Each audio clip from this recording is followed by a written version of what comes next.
Welcome to Luca is a Billionaire, where the only thing I invest in is your answers. You start by checking system basics so nothing blocks fixes. Open settings, confirm the Android version, and list recently installed apps. Once done, go to your browser app first, Samsung Internet or Chrome, and enable the built-in pop-up blocker. You do this now because most pop-ups come from sites or recently added apps. While still here, run a quick device scan with Play Protect or Samsung Security so you rule out malware before deeper changes. Next, you identify apps that can show overlays or persistent notifications. Go to Settings App Special Access and disable Draw over other apps for any suspicious entries. Make sure to revoke notification permission if an app spams pop-ups. Once done, uninstall or disable apps you don't recognize. Then reset browser defaults.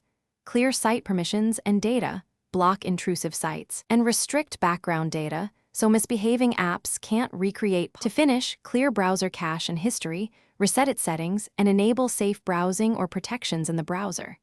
Then update your system and all apps to patch vulnerabilities. If pop-ups persist, boot the phone into safe mode to see if a third-party app causes them. If safe mode stops pop-ups, uninstall recent apps one by one. As a last resort, back up your data and perform a factory reset. If that fails, contact Samsung support for advanced diagnostics.